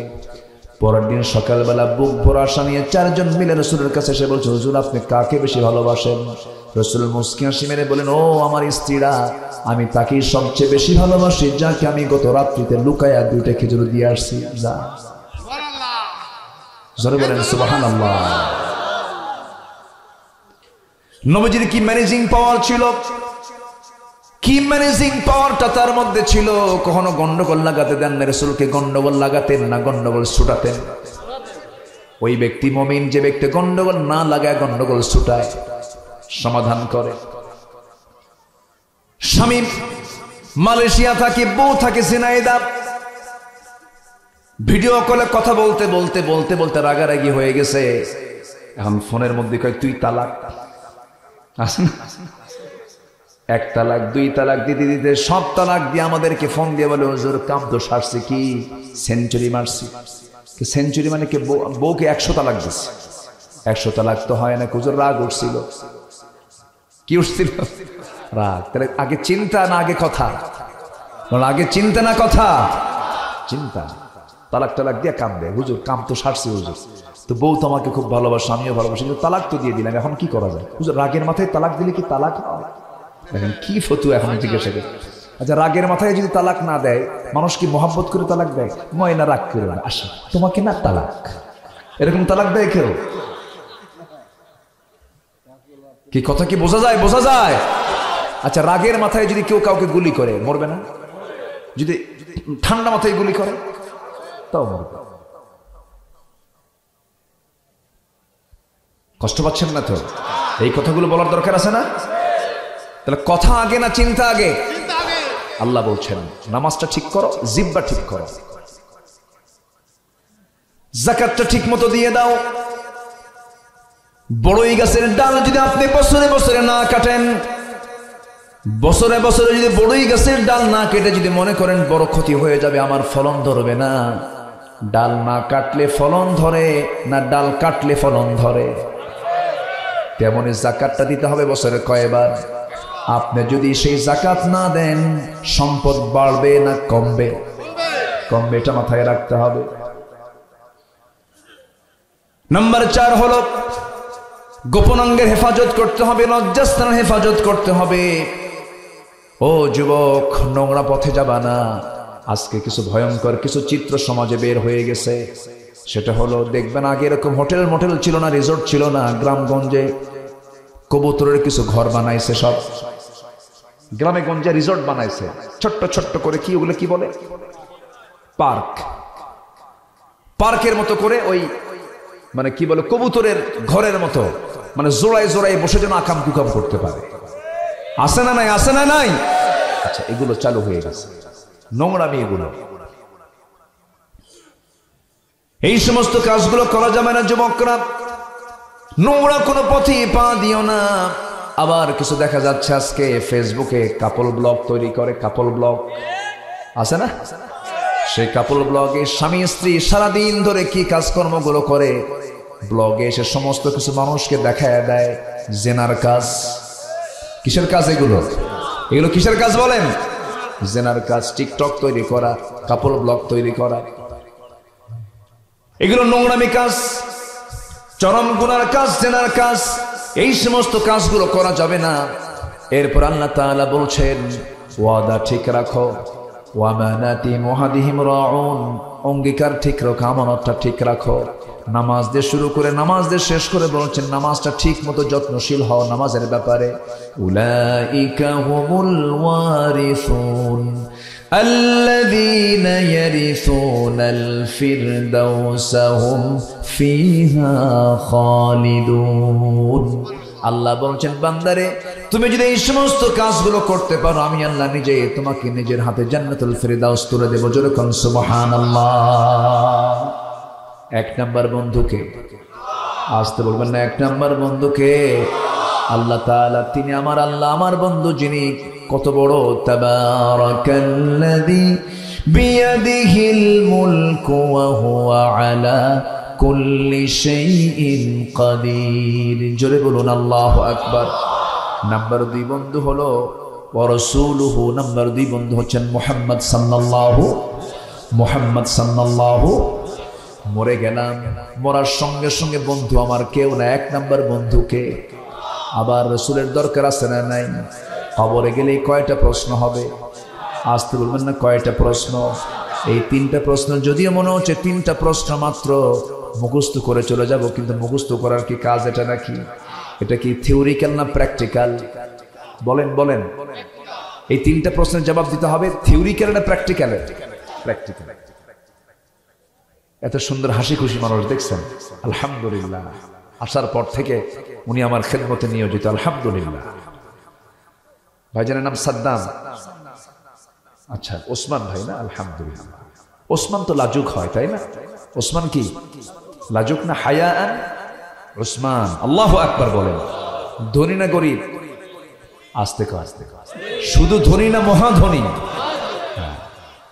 প্রচুর ধনী মানুষ ছিলেন ওসমান জিন্নুরাইন। আশারায়ে মুবাশশারার 10 জন সাহাবীর ম্যাক্সিমাম সাহাবী ধনী ছিলেন। তারা ধনী হয়ে তারা জান্নাতের সংবাদ পাইছেন। অতএব মনে করা যাবে না যে ধনী হলে এটা মাইনাস পয়েন্ট না। 10 জন সাহাবীর অধিকাংশ সাহাবী ছিলেন ধনী। ওসমান জিন্নুরাইন ছিলেন 7,000 কোটি টাকার মালিক। আল্লাহ তুমি আমার ভাইকে বানায় দাও। জোরে বলে আমিন। যদি বানায় দেন আল্লাহ, তাহলে আপনাদের কাছ থেকে এই কালেকশন লাগবে না। ঠিক আছে না? রাসূল যখন ঠেকে যেতেন তখন বলতেন ওসমান এদিকে আয়। তখন কাকে ডাকতেন? ওসমান এদিকে আস, এদিকে আসো ডাকতেন। এমন ধনী ছিলেন, রাসূলের কাছে এসে একদিন বলতেছে, হুজুর আমার সম্পদ আর যেন না হয়, আমি যেন ফকির হয়ে যাই। আচ্ছা বলেন তো, এরকম ধনী আছে কেউ দুনিয়াতে যে এসে দোয়া চায়, আল্লাহ আমার তুমি ফকির বানায় দাও, হুজুর আপনি আমার জন্য দোয়া, আমি যেন ফকির হয়ে যাই। রাসূল বললেন, তুমি এরকম দোয়া চাচ্ছ, আচ্ছা ঠিক আছে, আমি তোমার কিছু প্রশ্ন করতে চাই। কি প্রশ্ন? আচ্ছা তুমি যখন উটের পিঠে বসো তুমি খাও কেমনে? হুজুর আমি যখন উটের পিঠে যখন চলমান অবস্থায় উট চলে, আমি যখন খাইতে বসি, একটা দানাও যদি পড়ে যায়, আমি উটটাকে নিচে বসায়া ওই দানা তুলে পানি দিয়ে ধুয়ে এরপরে দানাটা খাই। আমার রাসূল বললেন, তোমার সম্পদ তো কমবেই না, আরো ডাবল হবে, যাও। জোরে বলে সুবহানাল্লাহ। খুব মিতব্যয়ী ছিলেন, আবার ধনী বলেই যে তিনি খরচ করতেন তা না। এক অভাবী এসে নবীর কাছে বলেন, হুজুর আমার অভাব, কিছু সাহায্য করেন। রাসূল ওসমানের কাছে যাও, যায় দেখেন তুলা উড়ে যায়। কি উড়ে যায়? তুলা। ওই তুলাগুলো লাফ মেরে ধরে আবার থুয়ে দেয়। এই দৃশ্য দেখে উনি চলে আসছে, হুজুর আপনি কার কাছে পাঠাচ্ছেন? একটা তুলা উঠতেছে তার ধরে ধুয়ে দেয়, এই লোক আমার কিছু দেবে না। আরেকদিন যায় দেখেন পিঁপড়ার মুখ থেকে দানা টেনে থুয়ে রেখে দিচ্ছে। উনি চাওয়ারই সাহস পেলেন না। রাসূল না তুমি যাও। গেলেন, এবার সাহস করে বলেন, কে পাঠাইছে? রাসূল যাও, আমার একটা বাণিজ্য কাফেলা আসতেছে, একটা উট বোঝাই, উট সহ আমি তোমার সব সামান তোমাকে দিয়ে দিলাম। তো উনি যে বলতেছেন ম্যানেজারকে দেন আমাকে একটা উট সহ তার সামান আমাকে দিতে বলেছেন ওসমান, এই সম্পদের মালিক যিনি। কেন এখন দেওয়া যাবে না, হিসাব ক্লোজ করতে হবে। 100টা উট আছে, তার বোঝাই মাল আছে, সব হিসাব ক্লোজ করে এরপর আমি তোমাকে এক্সট্রা করে একটা দেব। এসে বলতেছে, ওসমান আমার তো দরকার এখনই। সে আবার সময় চাচ্ছে, কেন? হিসাব করতে হবে। কি যে বলো, ওসমান বলে দিল 100টা উট তার সামান সব আমি তোমাকে দিয়ে দিলাম, যাও। হিসাব করার দরকার নেই। এই হচ্ছেন ওসমান। এই যে বোঝেন নাই? বলি আলহামদুলিল্লাহ। সম্মানিত ভাইয়েরা, তাহলে নাম্বার 2 বন্ধু হচ্ছেন মুহাম্মদ সাল্লাল্লাহু। কবরে দরকার আছে না নাই? আসতে আছে না নাই? মিজানে দরকার আছে না নাই? পুলসিরাতে দরকার আছে না নাই? হাসরে আসতে বলবেন, হাসরে কোন লোককে লাগবে বলেন? মুহাম্মদ সাল্লাল্লাহু আলাইহি ওয়াসাল্লাম, রাসূলকে লাগবে। রাসূল ছাড়া কোনো পথ নাই। আল্লাহ বলছেন, হে বান্দা আমাকে তুই সরাসরি কখনো পাবি না, রাসূলকে লাগবে তোর। নবীর আনুগত্য তোর হতে হবে, 16 আনুগত্য তোর করতে হবে। আমার বন্ধুগণ, রাসূল বলেন, সাহাবীরা কাল হাসরের ময়দানে তোমরা আমাকে কোথাও যদি না পাও, 3 জায়গার যে কোনো একটা জায়গায় তোমরা আমাকে তালাশ করবে, পেয়ে যাবে। যেরকম সুবহানাল্লাহ। সাইয়েদনা বেলাল কাঁদতে কাঁদতে অস্থির হয়ে যেতেছেন, কাঁদতেছেন ডুকরে ডুকরে। রাসূল বলছেন, বেলাল কাঁদো কেন? হুজুর আপনি মারা যাবেন। আমার নবীজি বলছেন, সাহাবীরা তোমরা আমার এই 3 জায়গার যে কোনো একটা জায়গায় পাবে। নাম্বার 1 হলো মিজানের পাল্লায় তোমরা আমাকে পাবে, সেখানে যদি না পাও পুলসিরাতে আমাকে তোমরা পাবে, সেখানেও যদি না পাও তোমরা আমাকে পেয়ে যাবে 3 নম্বর জায়গা হাউজে কাউসার। কারণ ইন্না আ'তাইনাকাল কাউসার, হে রাসূল আমি আপনাকে হাউজে কাউসার দান করেছি। সে হাউজে কাউসারে যদি আমার সঙ্গে তোমার দেখা হয়ে যায়, একসঙ্গে আমি তোমাকে জান্নাতের পেয়ালা দিয়া ওই হাউজে কাউসার থেকে পানি তুলে নিয়ে আমি তোমাকে আমার নিজ হাতে তুলে খাওয়ায় দেব। জনমের মতো তৃষ্ণা নিবারণ হয়ে যাবে, আমি তুমি একসঙ্গে মিলে জান্নাতে ঢুকে যাব। জোরে বলি সুবহানাল্লাহ। নবী আমার আসল বন্ধু না নকল বন্ধু? আসল বন্ধু। আল্লাহকে বন্ধু বানাবো, রাসূলকে বন্ধু বানাবো। নাম্বার 3 বন্ধু হলো والذين آمنوا الذين يقيمون الصلاة ويؤتون الزكاة وهم راكعون। জোরে বলুন আল্লাহু আকবার। আসেন দোয়া করি। ওই যে ওটা শুরু হয়ে গেছে, একটু বসেন। হ্যাঁ সেই তো, একটু বসেন। সবাই তো ছিলেন না, আমি বলেছি সবাই আছে, একটু অনেক রাত হয়েছে তো একটু চাপচুপ। হ্যাঁ নিম্ন চাপ, বিড়ি খাওয়া চাপও কিন্তু আছে, ওটা হলো ঊর্ধ্ব চাপ, ধোঁয়া উপরের দিক যায় তো ঊর্ধ্ব চাপ। বসেন, আমরা সবাই একসঙ্গে বসে দোয়া করবো, একটু বসেন। এই তিনটা গুণ তো আমি তিনটা বন্ধু তো বের করে দিচ্ছি, বসেন। কিন্তু ওই যে আল্লাহর ওলি একটা মহিলার ঘরে যে উনি আটকে পড়ে গেছেন, শেষ করছি আমি, শেষ করছি তো যান কেন আপনারা, বসেন। এই ওসমান ভাই এখানে বসেন। জি আলহামদুলিল্লাহ। জি সবাইকে ফজর নামাজ পড়বো? ফজর পড়বেন কারা কারা একটু হাত তুলে দেখান তো দেখি। জোরে বলি ইয়া আল্লাহ আমাদেরকে ফজর, জোহর, আসর, মাগরিব, ইশা 5 ওয়াক্ত সালাত আদায় করার তৌফিক তুমি আল্লাহ দিয়া দাও। জোরে বলি আমিন, আরো জোরে আমিন, আরো জোরে আমিন। নামাজ যদি কাজা হয়ে যায় আগে বলবে বক্তা তোরে তক্তা বানাই, এরপরে ওসমান ভাইকে ধরবে। এই জন্য ফজর নামাজ যেন কাজা না হয়, এটা আমরা ঠিক রাখবো। জোরে বলি ইনশাআল্লাহ। মা বোনরা কি মাহফিলে আসছে? বহুত মা বোন আসছেন, পুরুষের চাইতে মেয়েরা বেশি, লেডিস ফার্স্ট। মেয়েরা তো সব জায়গায় ফার্স্ট হয়, মার্কেটে যেতেও ফার্স্ট। পুরুষকে বলে তুমি কি মার্কেট বুঝো কিছু? হ্যাঁ মার্কেট কিছু বুঝো? ধমক একটা দিয়া স্বামীকে বাড়িতে রেখে বাচ্চাটা কোলে থুইয়া বলে বাচ্চা তুমি দেখো, তুমি দুধ খাওয়াও। চলে গেল মার্কেটে ঢং ঢং করে, দোকানদারের সামনে গিয়ে চুল টুল ছেড়ে দিয়া সাজুগুজু কইরা মাথা থেকে পা পর্যন্ত সব জায়গায় একদম আশকারা মাস্কারা যা দরকার লাগানো, লাগায় দোকানদারের সামনে গিয়ে বলে ভাইয়া একটা শাড়ি দেখানো যাবে কি? মানে এত সুন্দর মাখরাজার সিফাত, ভাষার শুদ্ধ উচ্চারণ। দোকানদার তো চিত হয়ে পড়ছে।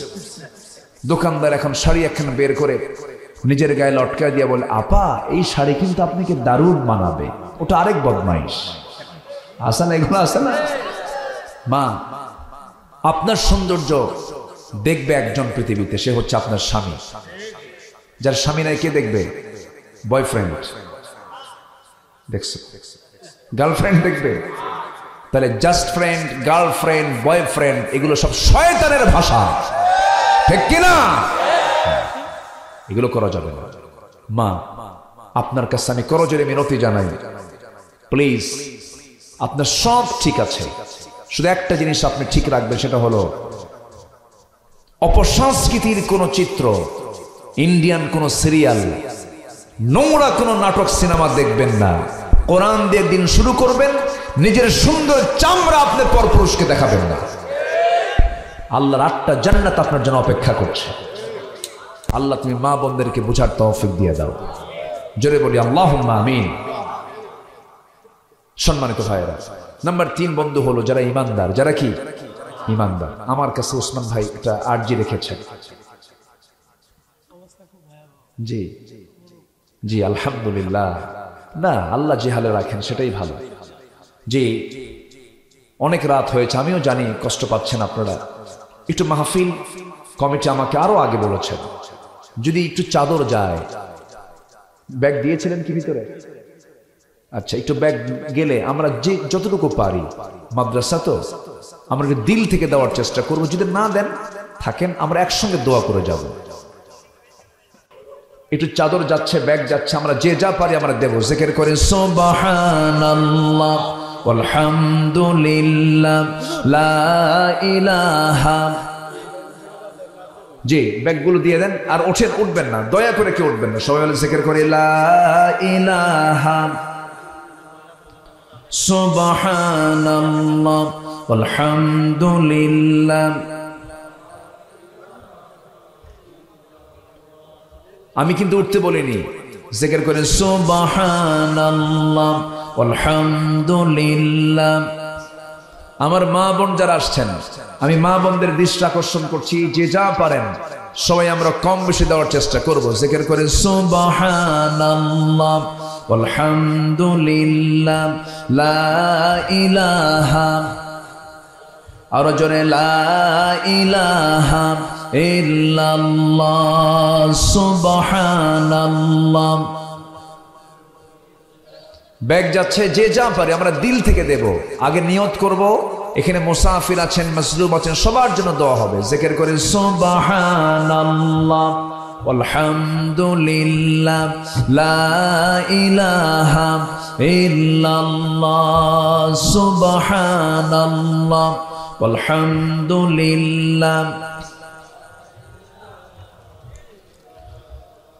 লা ইলাহা ইল্লাল্লাহ সুবহানাল্লাহ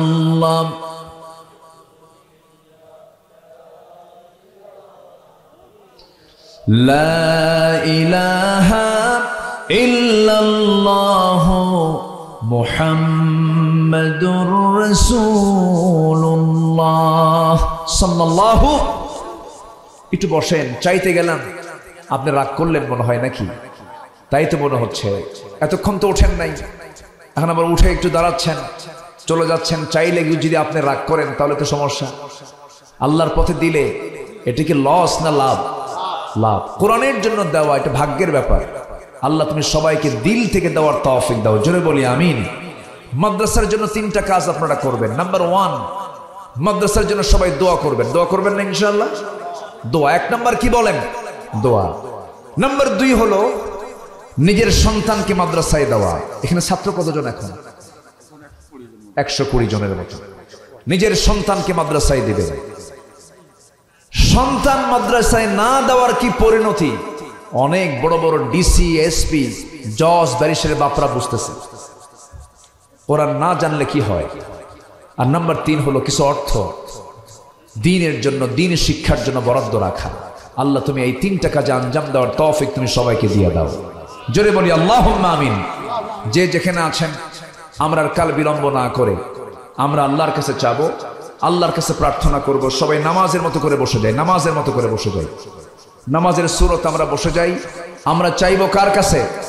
আল্লাহর কাছে। সবাই বলে সুবহানাকা আল্লাহুম্মা ওয়া বিহামদিকা আশহাদু আল্লা ইলাহা ইল্লা আনতা আস্তাগফিরুকা ওয়া আতুবু ইলাইকা। সম্মানিত ভাইয়েরা, জি সবাই বসেন, একসঙ্গে আমরা চাইবো কার কাছে? আল্লাহর কাছে। যে যেখানে আছেন আমার মা বোন, এখানে আশেপাশে মাইয়াত শুয়ে আছেন, সবার জন্য দোয়া হবে। তো আজকে জি ও আচ্ছা আচ্ছা থামেন, আলহামদুলিল্লাহ। না তো ওই আল্লাহওয়ালা তিনি ভাবলেন যে মদের বোতলটাই মনে হয় আমাকে এই বিপদ থেকে বাঁচায় দেবে, তো উনি মদটা পান করলেন। যে মদ আছে যেখানে মাতাল হওয়া, সেখানে মাতাল যখন হয়ে যায় তখন কি জেনা তার জন্য কঠিন হয়? তখন ওই অলির দ্বারা জেনাও হলো, ওই অলির দ্বারা খুনটাও হলো। তাহলে মদ এমন একটা পাপের নাম যে পাপ আরো পাপকে টেনে আনে। আল খামরু উম্মুল খাবাইথ, মদ হচ্ছে সমস্ত পাপের মা। তো আসুন আমরা আমাদের আমল নামায় জিকিরের পরিমাণ যদি একটু কম হয়, নফল নামাজ যদি একটু কম হয়, অন্তত কবিরা গুনাহ যেন আমাদের জীবনে অর্জিত না হয়, আমরা এই চ্যালেঞ্জটা রাখবো। সবাই বলে ইনশাআল্লাহ। আল্লাহ তুমি সবাইকে কবিরা গুনাহ থেকে ইনতাজতানিবু কাবাইরা মা তুনহাউনা আনহু নুকাফির আনকুম সাইয়্যাতিকুম ওয়া নুদখিলকুম মুদখালান কারীমা। কবিরা গুনাহ ছেড়ে দিবা, আমি তোমার ছোট ছোট গুনার দিকে তাকাবই না, আমি তোমাকে সম্মানজনক জান্নাত দিয়ে দেব। জোরে বলে সুবহানাল্লাহ। তো আমরা দোয়ার দিকে চলে যাচ্ছি। আল্লাহুম্মা আমিন।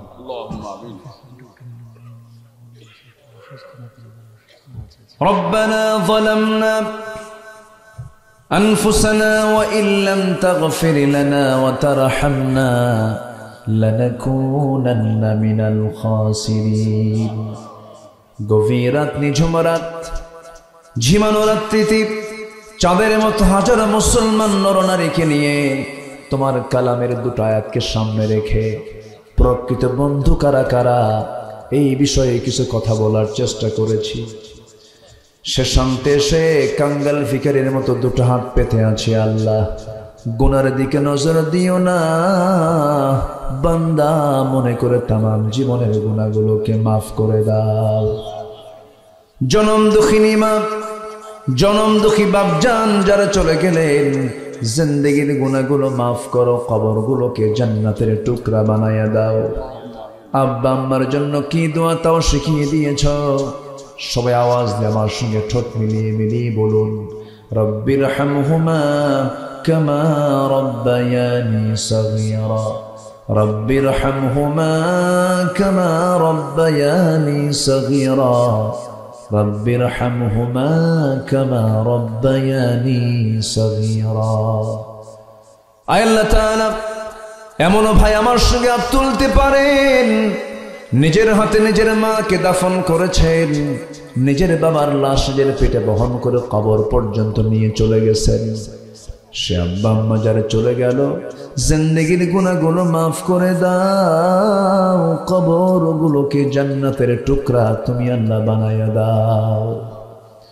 আয় আল্লাহ তাআলা, বিশেষ করে এই মাহফিলটার আয়োজন যারা করলেন, শোনার জন্য দূর দূরান্ত থেকে যারা আসলেন, বিনিময়ে কিয়ামতের কঠিন ময়দান যেদিন কেউ কাউকে চিনবে না, মা সন্তানকে পর্যন্ত স্বীকার করে বসবে, সেই কঠিন কণ্ঠকে কীর্ণ ময়দানে এই মাহফিল সবার জন্য নাজাতের মাধ্যম তুমি আল্লাহ বানায়া দিও। আয় আল্লাহ তাআলা, আমার সঙ্গে যারা আমিন আমিন করছেন, যার যা প্রার্থনা তুমি আল্লাহ দয়া করে মঞ্জুর করে নাও। আল্লাহ, এই মাদ্রাসাকে তুমি আল্লাহ দয়া করে কবুল আর মঞ্জুর করে নাও। কুলবাড়িয়ার প্রত্যেকটা ঘরকে ইসলামের দুর্গ বানায়া নাও। আয় আল্লাহ তাআলা, কুলবাড়িয়ার এই গ্রামটা বেনামাজি মুক্ত গ্রাম হিসেবে তুমি আল্লাহ কবুল করে নাও। ও আল্লাহ, আমার